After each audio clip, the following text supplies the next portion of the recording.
Hi, I'm Tim. Welcome to Watchbox, and thanks for logging on. We're starting our weekend with watches, and everything here is for sale and in stock. With questions, reach out to Team Mosso at thewatchbox.com. It is your online concierge for asking questions about price, boxes, papers, accessories, availability. Anything you want to know, I have the answers. The holidays are coming up, though, and we're looking to build inventory. We buy, trade, and sell. So if you want to trade or sell a watch outright, reach out. Team Mosso at thewatchbox.com is your one-stop shop. I have to admit, this show was one I missed because chatting with you guys about cool watches once a week is the coolest and most enjoyable video I record. So let's turn back the clock to 1968 in December when Apollo 8 passed across the dark side of the moon. The three astronauts returned and a legend was born. In 2018, the legend was followed up by an anniversary Omega Speedmaster Moonwatch Dark Side of the Moon Apollo 8. With a spectacular laser-ablated moonwatch caliber here, it is the 1869, still Lamagna based, in the dark side of the moon 44.25mm black ceramic case.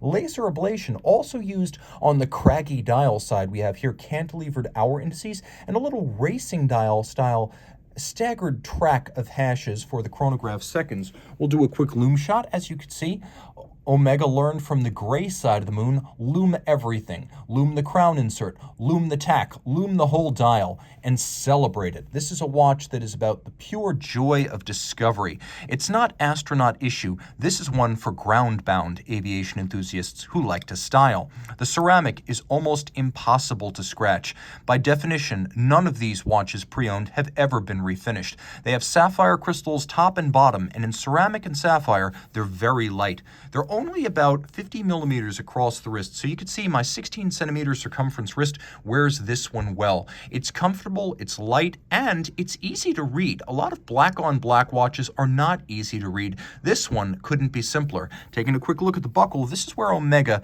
with the might of the Swatch Group behind it, cuts no corners. With a pin buckle made of ceramic to match the case, Hublot, I'm sorry to say, it's usually Hublot, would have paired a watch like this with a PVD, titanium, or steel buckle. Here, the part of the watch that's most likely to get scratched on your desk is just as tough as the case.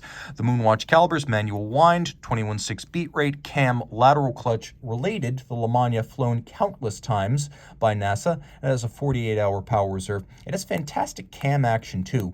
You wouldn't know just from the action, the feel, and the sound that this isn't a column wheel. Speaking again to the might of the Swatch Group in the modern era. A handsome watch, a nearly indestructible watch, and a wonderful piece of aeronautical paraphernalia. Let's take a quick look. I'm going to show you the SKUs of every single watch that I'm sharing today so you can easily enjoy them and inquire about them. If you have an inquiry, refer to that number on the bottom, 4643649. I'm going to show you these all day long so you can refer to these watches if you email the Team Mosso address. Let's step up to the Rockstar, also known as the most counterfeited Omega Speedmaster of all time. This is the 2003 300-piece limited edition Mitsukoshi, named after its vendor, the oldest department store in Japan and the exclusive vendor for this Japanese domestic market limited edition. It has a stunning combination of a standard Moonwatch movement case and bracelet, and then underneath thermoplastic, we have a panda dial with applique Omega logo, applique indices, and notice that all three hands at center are polished, not white varnished. So now this watch is the real deal. It's fully documented. Not only is the entire dial correct, but the hands are also correct. Oftentimes those are missed. Also important on this watch, and I'll let you see this for your own peace of mind, 7708. That is how every Mitsukoshi serial number should start. The watch also has a correct country code, date, and vendor stamp on the warranty card, plus the exclusive wooden display box that came with this model. So if you want a real Mitsukoshi, this is the real deal. It is one of the most attractive Speedmaster professional moonwatches of all time. Mechanically, it's identical to the Apollo 8. It's just a lot more traditional. This is the watch far more similar to what the astronauts would have known. At the same time, the upscale sheen of the Mitsukoshi dial makes it one of the most desirable and lux-oriented of the Speedmaster professional moonwatches. That's 42 millimeters in diameter. And if you're interested in the Mitsukoshi, there is the SKU right there, 4603429. Okay, but let's say you want something on a bracelet that is entirely upscale, and instead of panda, you want inverse panda. Well, Haute Horlogerie, Holy Trinity, and holy cow, this is a good-looking watch. The third-generation Vacheron Constantin Overseas Chronograph launched in 2016, but it wasn't until 2018 that we gained access to this extraordinary inverse panda dial. Now, while there are other versions of this watch, the combination of the tone-on-tone register made the chronograph the most dramatic of them. It's 42.5 millimeters in diameter in stainless steel. It's 150 meters water-resistant and 25,000 ampere per meter anti-magnetic, so this is a very tough watch, especially compared to something like a 50-meter water-resistant Royal Oak chronograph.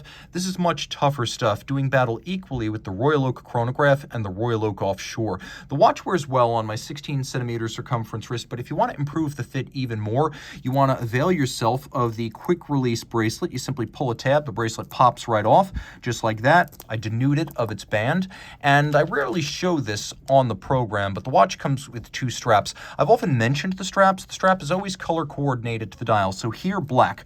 We get an extra deployant clasp, we get a black rubber strap, and we get a black leather strap. And these are all factory fresh, unworn. Significantly, just as you can remove the bracelet from the case without tools, you can remove the clasp from the strap. You simply pivot it, and this little cam turns around, aligns with a slot, and you pull the deployant clasp right off of the strap. So you can strap swap and you can clasp swap. Let's take a look at the bracelet, though, because it's the best one to wear.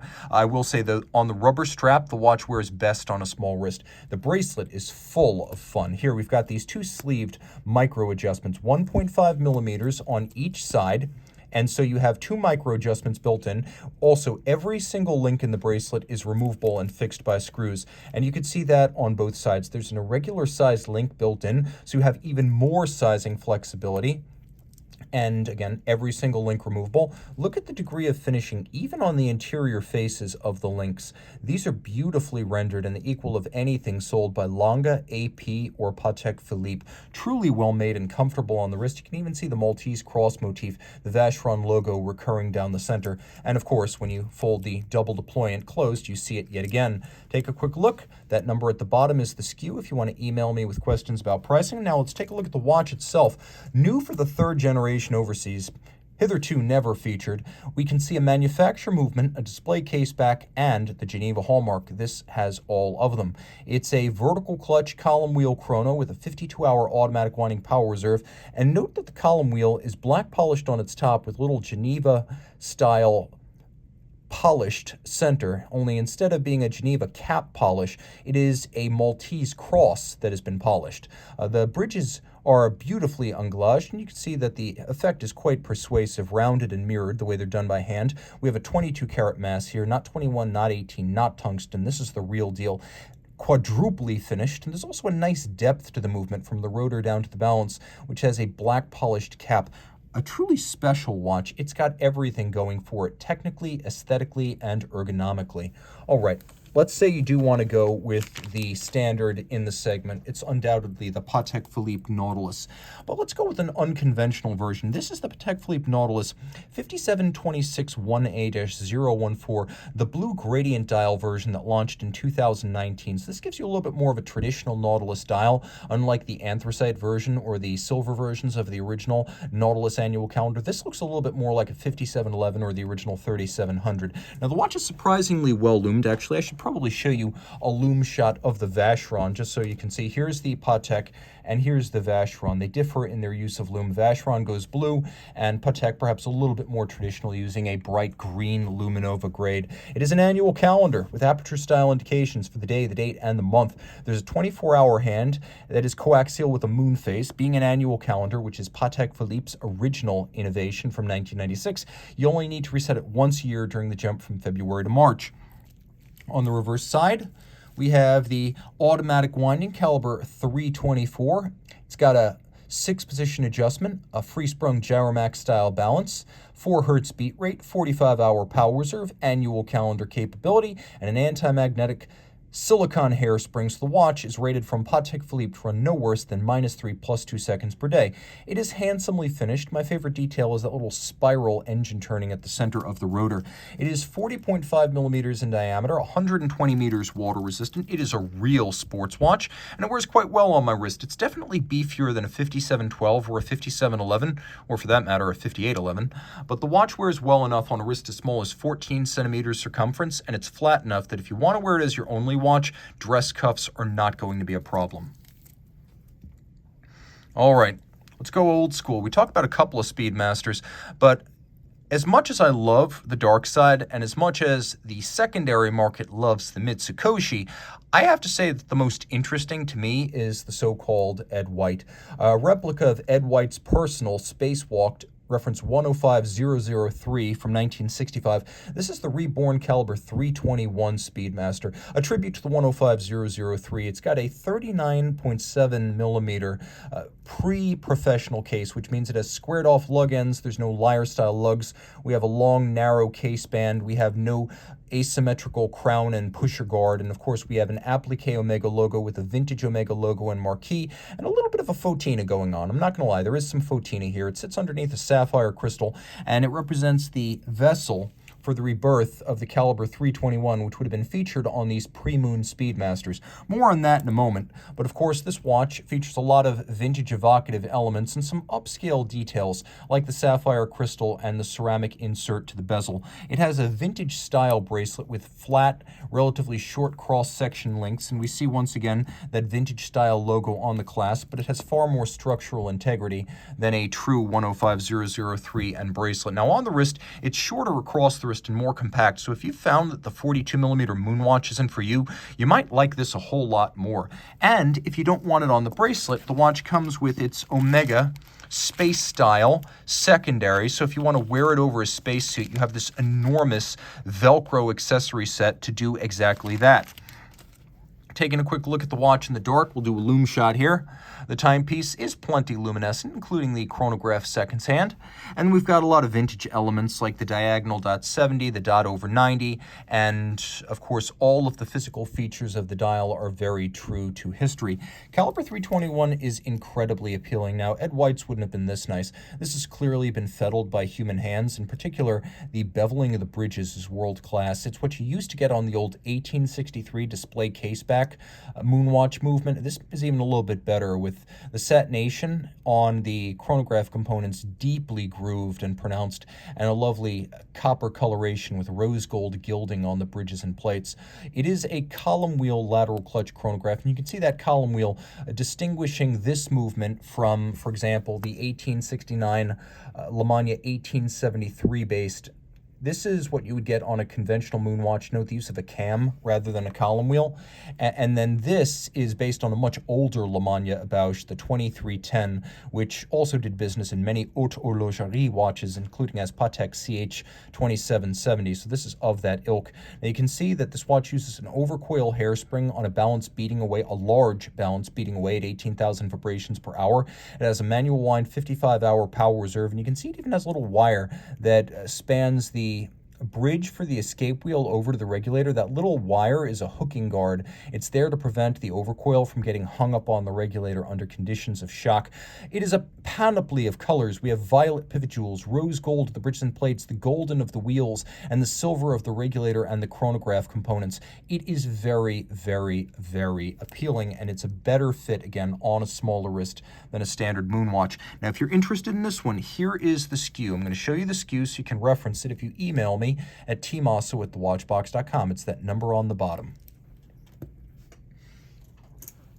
All right, two from Rolex. Let's start with the latest Air King. New for 22, it continues a line that was first established in 1958. The only thing that continues from 1958 is the name and the logo. That logo, circa 1958, has never changed. The watch is of the same size, but it now gains crown guards. The lugs are a little bit more tapered and fine in profile. The bezel is a little bit narrower. The dial is a little bit larger. The tri-Arabic numerals are now luminescent. 55 and 0 0.05 now counterbalance each other, each featuring 2 digits on this version. And we have larger and slightly reshaped hands at center, plus the new 3200 series movement.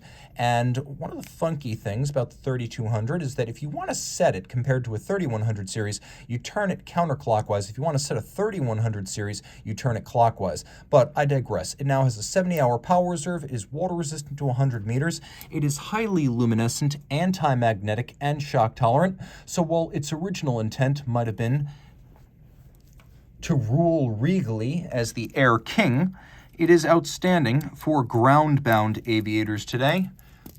Nice and comfortable. This is now reference 126900.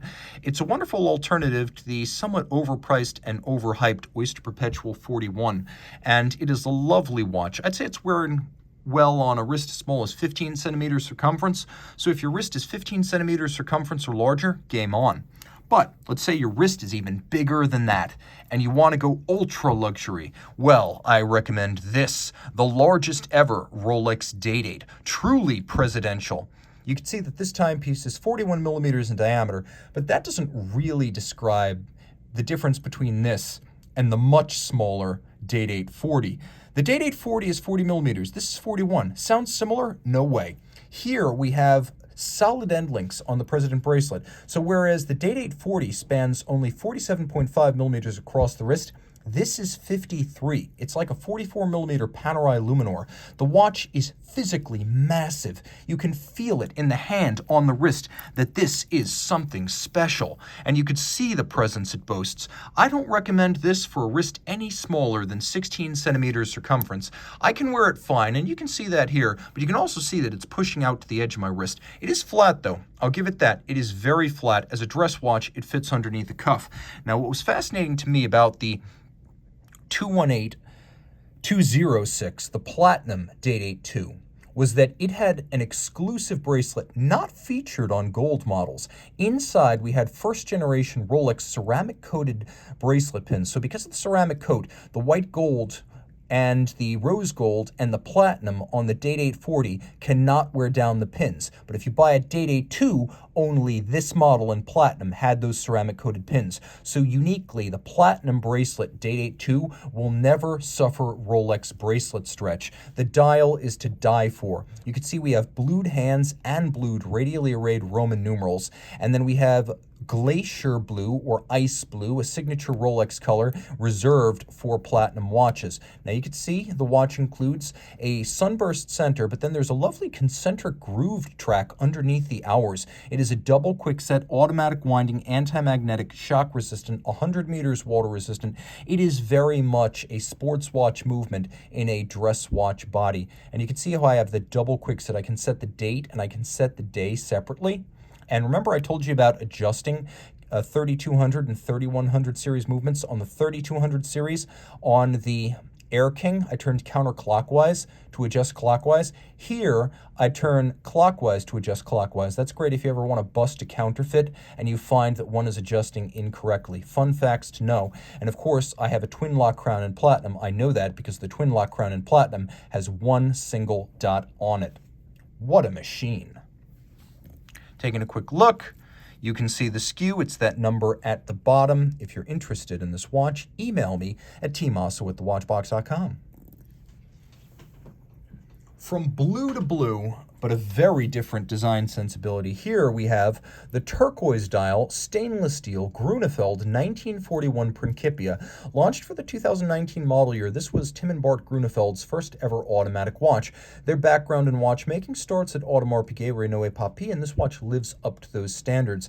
The dial base is made of sterling silver. It's then blue lacquered. You can see that it has several steps. There's a sub-seconds, then above that a center dial, then above that there's the hour and minute track. There's a printed chaptering outboard for reading the minutes, and then gloriously faceted and black polished applique indices. We have blued, that is fire blued, steel alpha hands and sub-seconds, and then we flip it over and you can start to see just what's distinctive about this watch. This is the 1941 case, which is 39.5 millimeters, a size that collectors specifically asked for.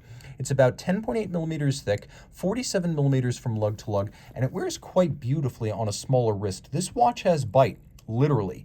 This is a rare application of python leather. And then on the underside, you can see there is a orange conventional leather. The watch has a steel pin buckle that matches the shape of the lugs, and the lugs, as well as the bezel, are remarkably involved in their contouring. Turn it all over and you can see the G06 movement, the Brothers' first automatic winder. It's got a 56-hour power reserve, and it's rugged.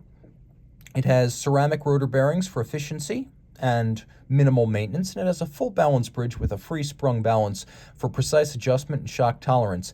It beats away at 21,600 vibrations per hour, exactingly adjusted, is adjusted in 6 positions, not the chronometer standard of 5. The bridges are made of stainless steel. Why? Because it's difficult to finish. It's unyielding and taxing on tools as well as the users of such tools. So, of course, the Grunefelds use steel bridges, and then they triple finish them. You can see that there's mirrored anglage on the edge of the bridge, so there is that beveling on the side, but then there are these raised and satinated channels around the borders and media blasted centers, plus golden chatons are used for the pivot jewel all the way from the barrel arbor down to the final wheel, the 4th wheel adjacent to the escape wheel. So we have these little golden chatons, a nod to pocket watchmaking in antiquity, as the Grunefelds come from several generations of watch and clock makers. The rotor is quadruply finished, and you can see that the shape of the bridges, the same as the bell gable roof of a traditional Dutch building. The brothers want to remind you that their watches are made in Oldenzaal in the Netherlands. The horological brothers are Dutch, and they have stopped taking orders for at least the next year. So if you want a Grunefeld watch, the way to get one is to buy one pre-owned. If you're interested in this one, of course, I can show you. This is the SKU. It's that number on the bottom right there, 4744611. Email me at tmosso@thewatchbox.com with your questions. All right, moving on. We're going to continue with something I happen to love. This is independent horology, but it is watches and wheels taken to the extreme. Normally, we see watch brands putting the name of a car on the dial of a watch from an existing collection. Think Gerard Perregaux and Tag Heuer with their treatment of Aston Martin. Sometimes, when you have a company like Jaeger-LeCoultre with the Amvox series, they'll make an entirely new model line and unique models. But if you want to take this to extremes, be a car maker that starts its own luxury watch joint venture from scratch, and that's what we have right here. The product of Rob Dickinson, creator of Singer Reimagined, Singer Cars, and Marco Borrachino, a watch designer and a veteran in the industry. This is the Singer Track 1 chronograph.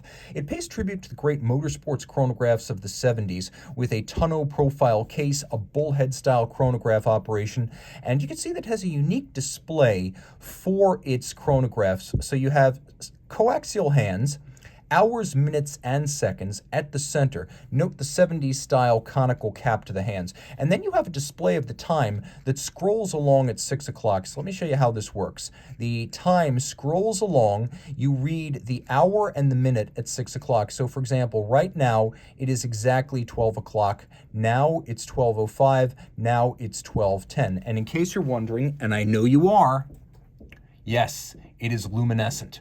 Taking a quick look at the center dial, it gives pride of place to the chronograph mechanism.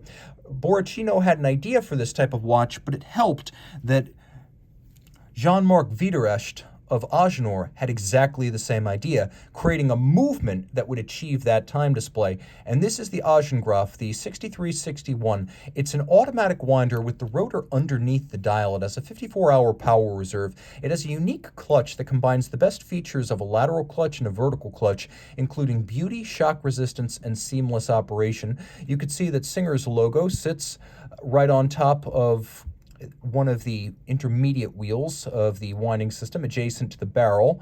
And then we have a lovely collection of different pieces, all immaculately finished.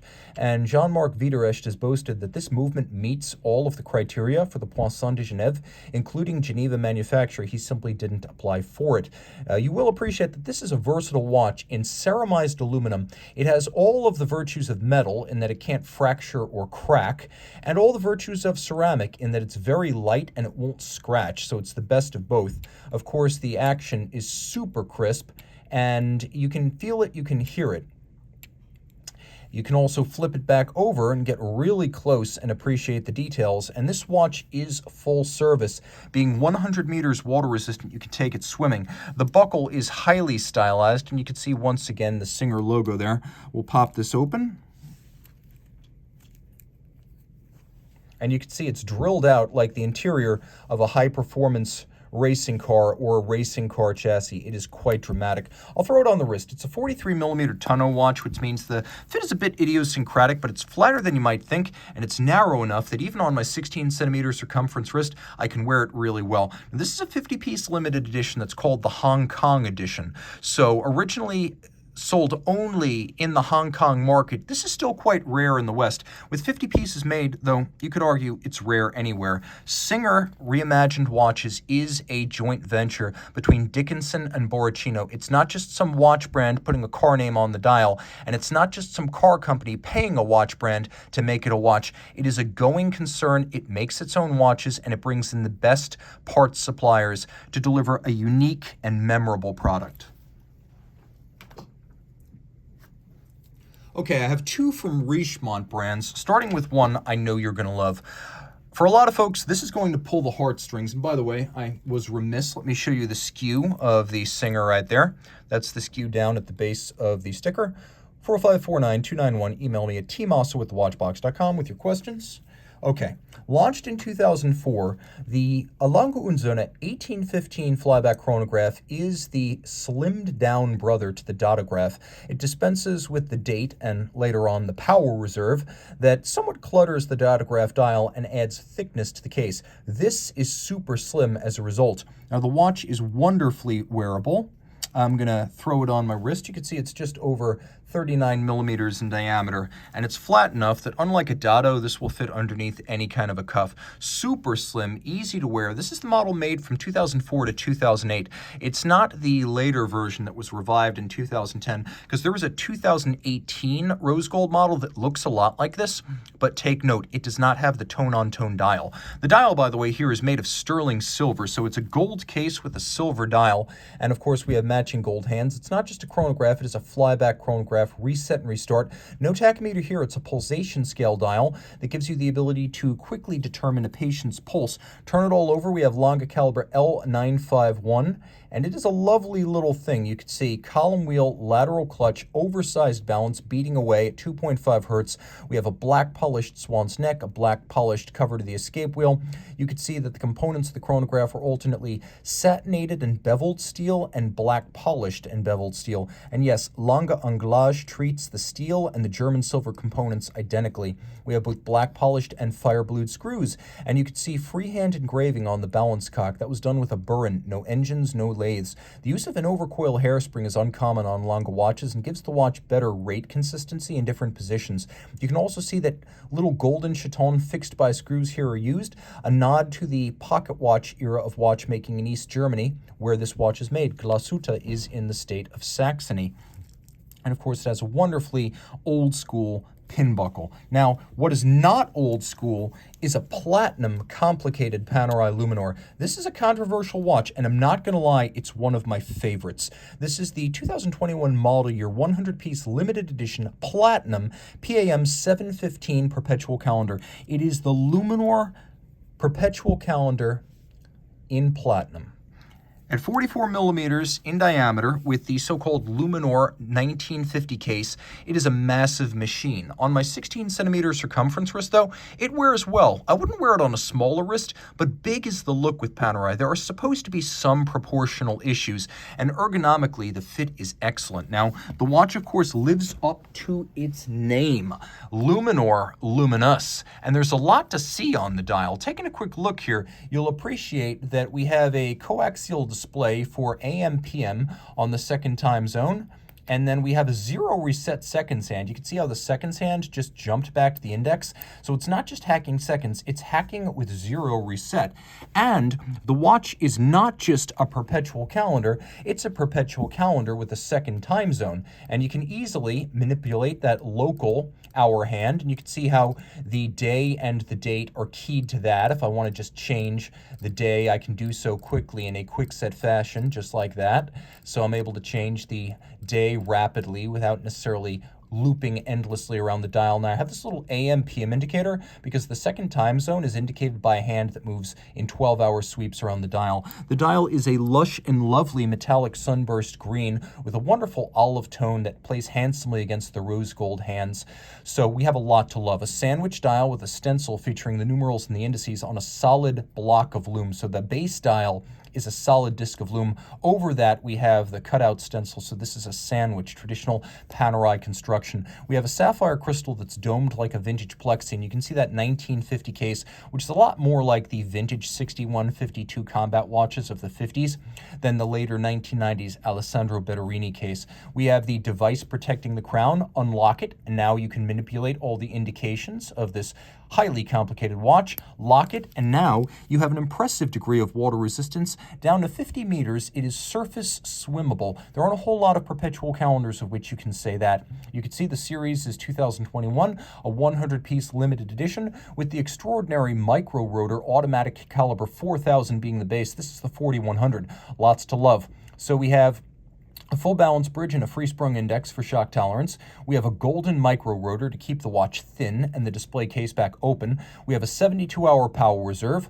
We have a leap year and month indicator on the reverse side. That's how we get away with just having a day and a date on the dial side.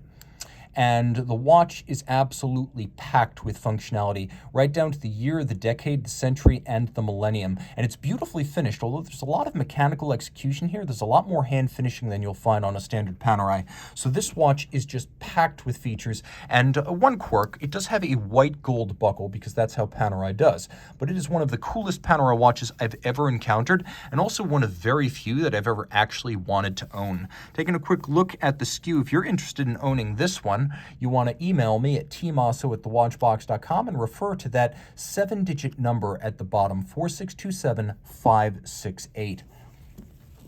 I don't know if I showed you the SKU for the Longa, but it is 4704169. Okay, we're going to finish up with one of the rarest and most unusual watches I've ever encountered.